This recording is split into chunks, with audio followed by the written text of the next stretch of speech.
Hey, nerds. We understand you. Drop those controllers. Lose the wizard hat. And ready your Cheetos. It's time for some hard-hitting talk about the movies, books, and games you love. So get ready, oh searcher of useless knowledge. It's time to step into the Geek Cave.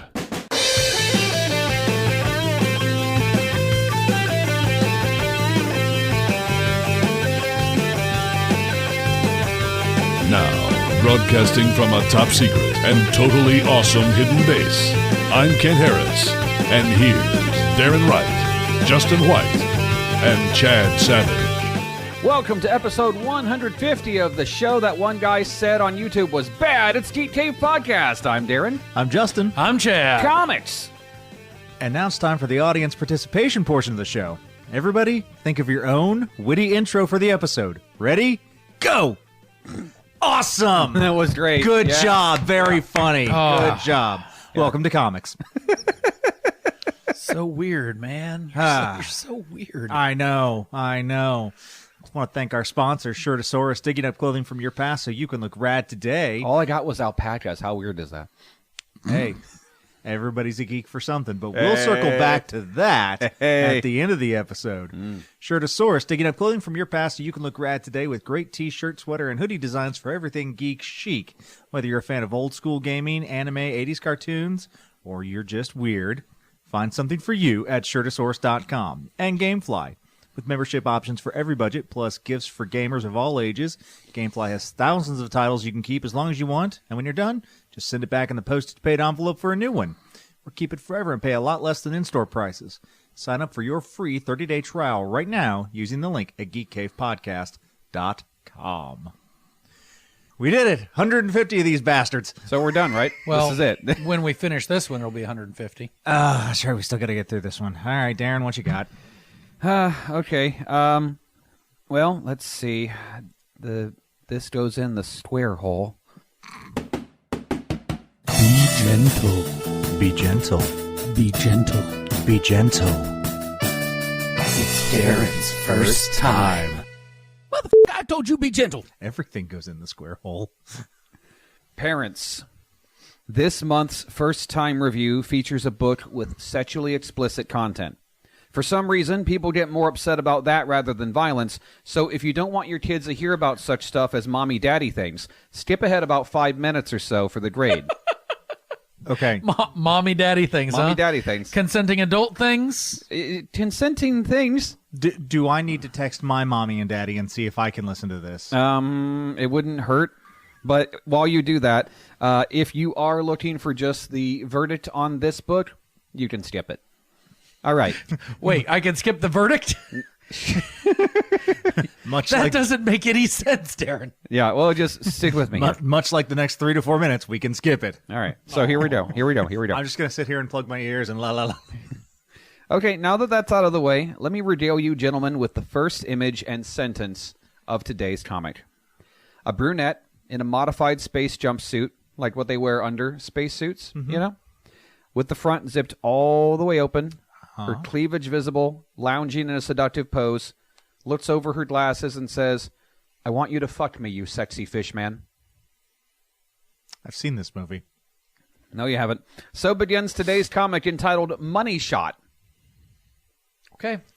It's about... I'm pretty sure I've seen this movie. It's about a team of scientists who realize that government funding is drying up, but people will somehow still be willing to pay for porn in today's age of the internet, as they seek out stranger and stranger fetishes and finding new life, new civilizations, and stuffing them. Ron Jeremy was in it. I've seen this movie. So it's apparently the mission statement that I just read, after they found that the usual porn didn't do it for them, but a video involving an old guy wearing a tutu and someone in a dinosaur outfit with a massive strap-on managed to do the trick. Justin's laughter reached a note so high it was inaudible for a second. Yeah. So let me tell you about the cast. Physicist Dr. Christine Ocampo and her crew. They developed not only a camera drone capable of streaming their exploits back to Earth in high def, but also the technology necessary to teleport themselves across the cosmos. It's called the Starshot.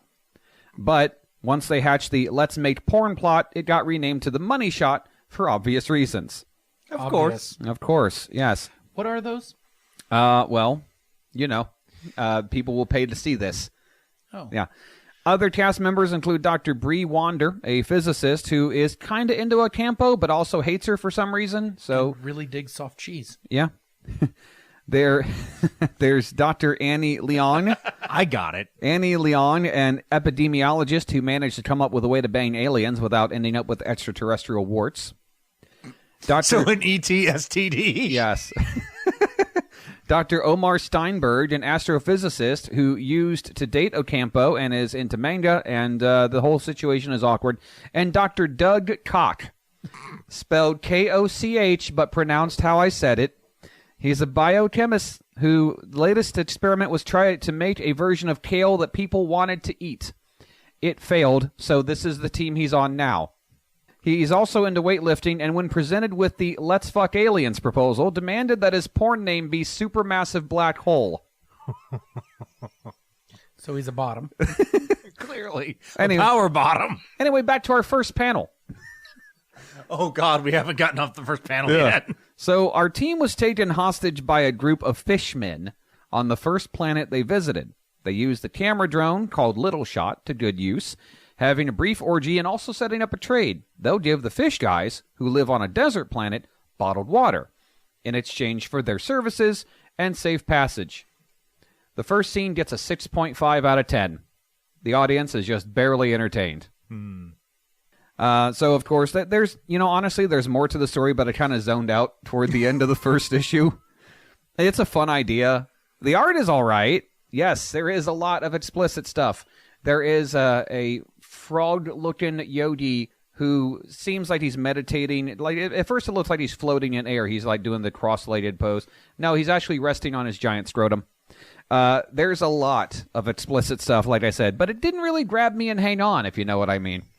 So on my grading scale, this one gets a yeah, sure, I'll call you later. I'm just busy doing laundry.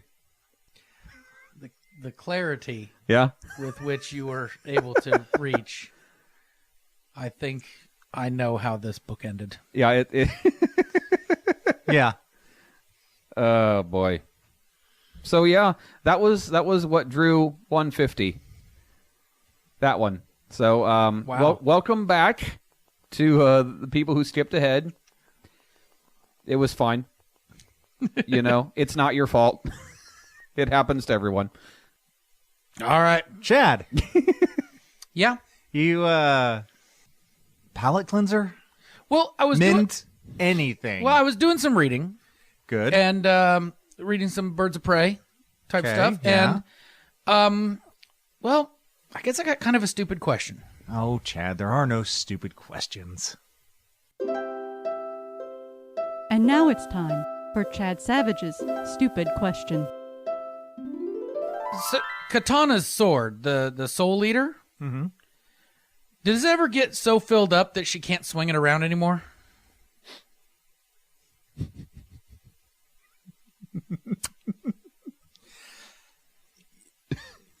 Japanese swordsmanship. Yeah. It involves folding multiple layers of steel. That's true. Yeah. And so I think what you've got here is like a cow's stomach kind of thing where there's multiple layers. Oh. So there's like multiple soul holes. There's multiple soul holes, yes. I need to I'm a little behind on my metallurgy. Let me get back to you. Okay. Thank you. Stick around for 150 episodes, they said. It'll be fun, they said. Man, wait until he finds out how many questions I have. We're here till 300, baby. At least. Anyway, has anybody read anything that wasn't explicit or... Well, So I did actually read some of the Black Label Birds of Prey stuff. Well, Harley Quinn stuff. Yeah. It's really good. Well, okay. And I'm not going to go into a bunch of story stuff. It's like 4 issues long. What I will say is it makes me want to see the uncensored version of every single other Harley Quinn comic series. Fair enough. Right. Yeah. I'm halfway through the Superior Spider-Man Omnibus. You can get it on Comixology Unlimited. Superior Spider-Man is a story that started off making me mad, but the more I read it, it's good. You know, is that the one where Doc Ock has the body? Has the body of Peter Parker, and you know, he's slowly becoming unhinged the further into the book you go, because he erased Peter's memories because Peter was giving him a conscience, and that wasn't good. So how dare he? So he's starting to become more and more unhinged. It's a good read. I've read the run before, but it's nice to revisit it.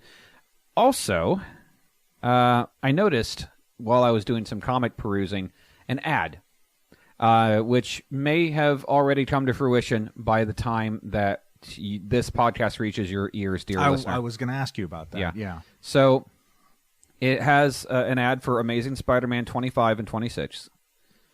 That's all that they've done after 70 years of Spider-Man? Sorry, Amazing Spider-Man, the reboot, number 25, 26. Oh, okay. Yeah. Because the reboot, the sequel. Yeah. Now. So for backstory, before we get to the question I wanted to ask both of you gentlemen, back when they relaunched the book, John Romita Jr. comes back to do the art, and it was supposed to be a new era of Spider-Man. Nick Spencer had just wrapped up, and I really liked Nick Spencer's run. Peter and Mary Jane were back in a relationship. It looks like we were going to get close to erasing one more day. In fact, Doctor Strange was brought in, and he knows something happened to Spider-Man. He knows that Mephisto did something. And then all of a sudden, we get this tonal shift.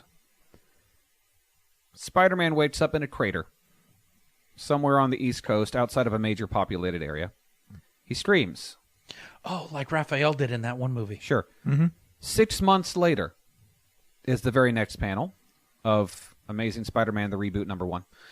And that's it. We don't get any details other than that Mary Jane hates him now, absolutely hates his guts, going from being by his side to just never wanting to speak to him again.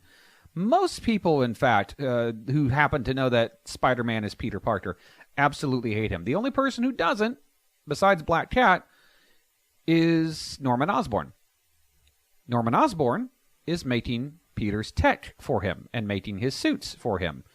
And in the book, Peter has gotten to the point where he is so dependent on Norman Osborn, the Green Goblin, mind you, so dependent on him that he can't win a fight without Osborn's tech.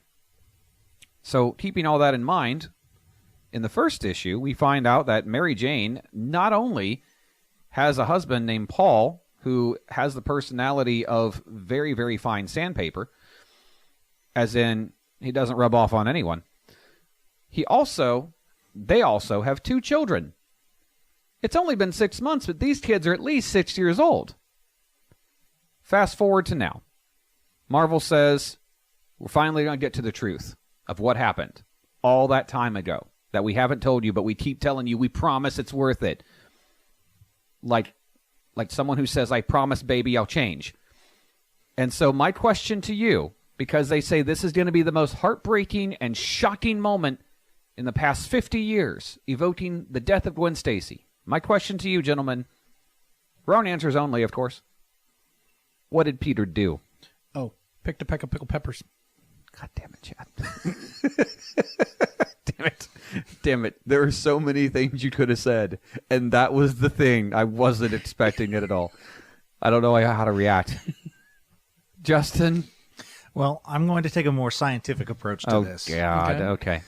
So, you know that some spiders cannibalize their mates. The Black Widow spider, for instance, will eat its mate. Yeah. It doesn't always seem to be the case. The exception is a spider called the Red Widow, where the male force feeds himself into the female by placing himself into the female's mandibles, begging to be eaten.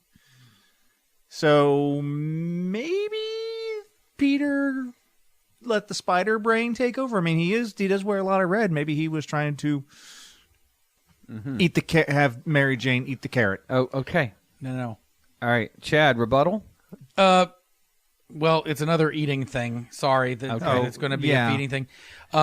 We find out that he is actually the Peter of pumpkin eating fame. Because if you'll remember, the next line of that had a wife but couldn't keep her. Oh my God! Yeah. And so okay. ultimately, I think this is what we're going to find out, that this really is a fairy tale that Peter's living in. Unfortunately, he's that guy.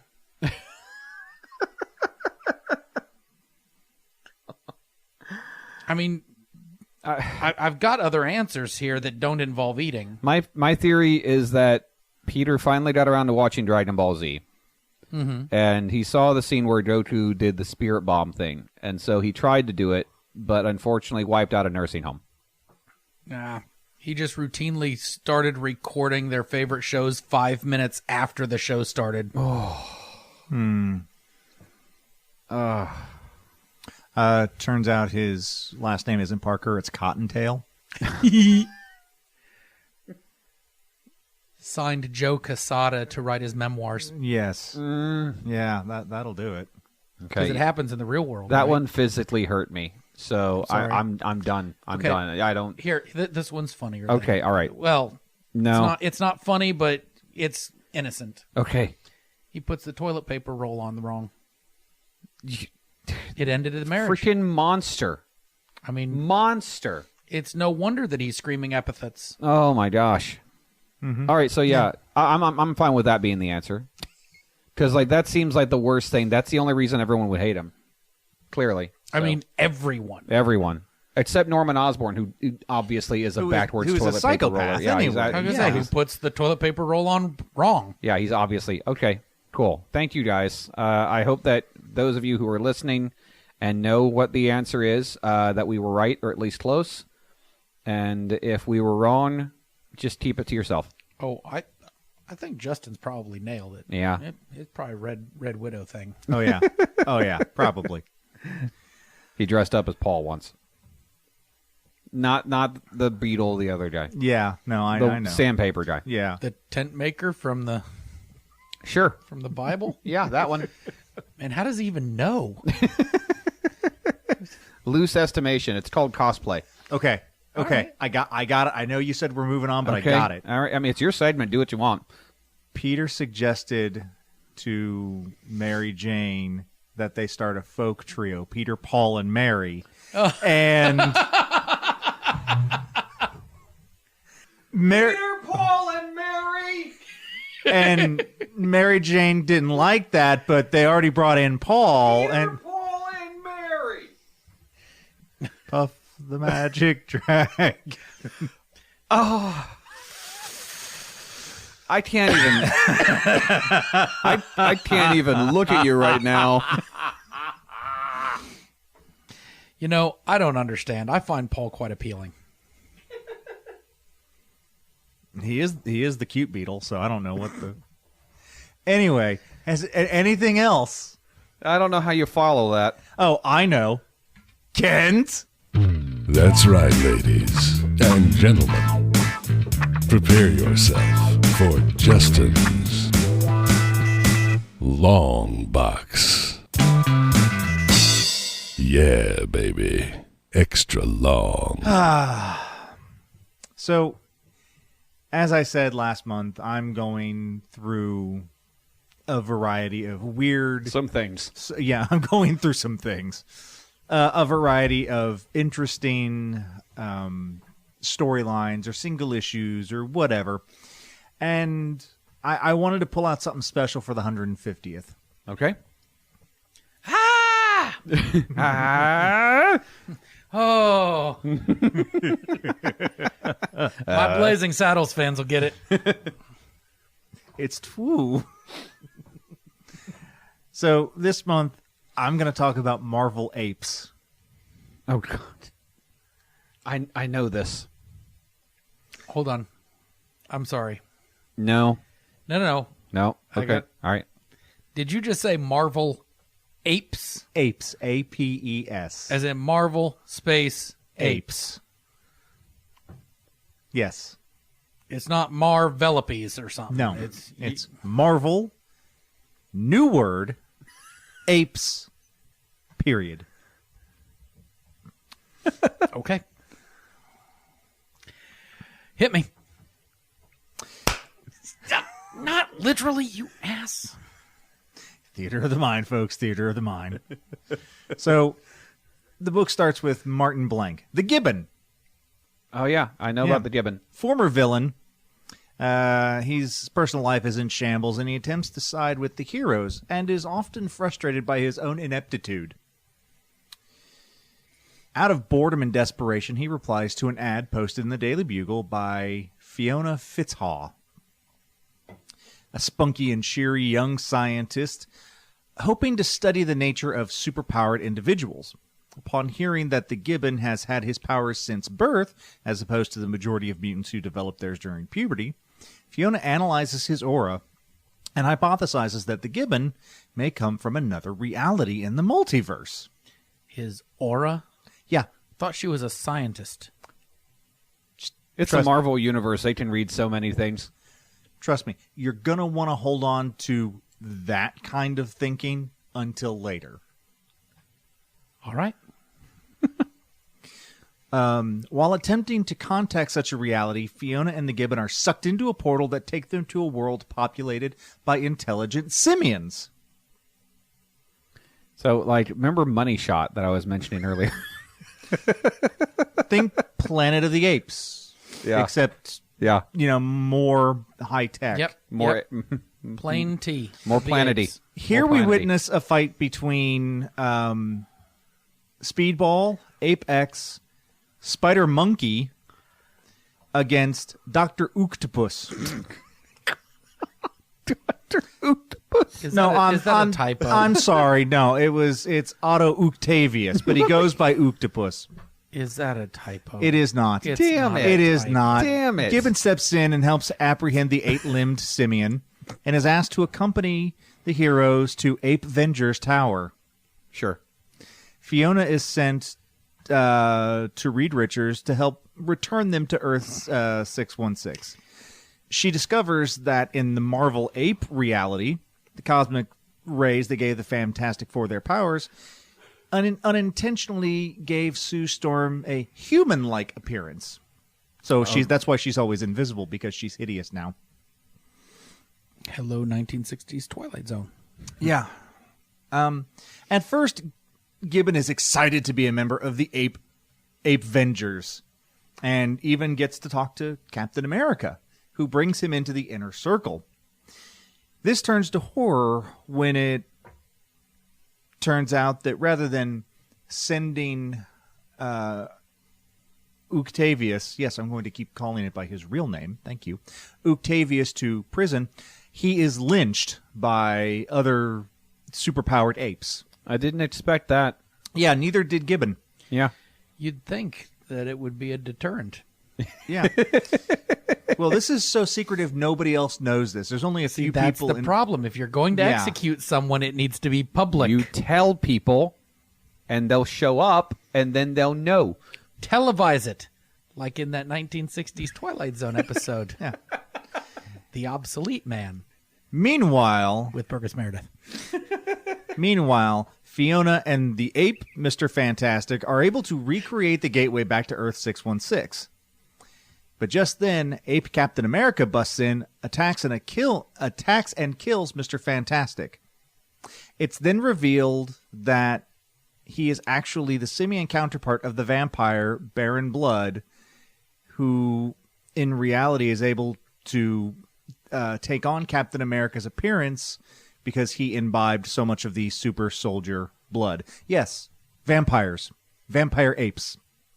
Is Morbi Ape somewhere in there? I don't know. They Morbid. never got to it. It's Morbin time. The super soldier serum in Baron Blood gave him invulnerability to sunlight so he can go out in the day and be whoever. But, in the 40s, he also turned the rest of the invaders into vampires as well. He became the leader of the Ape Vengers and used the bloody lynchings to feed the super villain vampires. Wow. Fiona and Gibbon escape and meet up with Speedball, who take them to a group of heroes called the Outcasts. They're aware of the vampire problem and are trying to figure it out. Gibbon realizes that if Blood had simply killed Captain America, a body would have been found, leading to questions. Clearly, the real Cap is still out there. Searching the Arctic, because that's where you always look for your Capsicle. That's a first place. They find him and are attacked by Namor and the invaders. Cap is quickly thawed, and the fight is on. Revealing Baron Blood for who he really is, the non-vampire Ape Vengers and Outcasts quickly overpower the bad guys. In the confusion, Fiona and Gibbon go back to Earth 616, and the portal is destroyed. Okay. Now, I want to take a moment and mention and appreciate some of the names in this book. Oh, I already appreciate a few of them. So there's Boomerangatang, Yeah. version of Boomerang. Sure. Growrilla, who is Hank Pym. Yeah. Hawkape. Iron Mandrill. That's better. Yeah. Juggermonk. Okay, I with this. like Juggermonk. Yeah. Shang Chimp, Okay. as opposed to Shang-Chi. Yeah. Spider Monkey. My personal favorite, Thorangatang. See, we're getting less. They're creative reaching on again. that one, yeah. Yeah, no, this is where they're reaching. Black Widow Orangutan. No.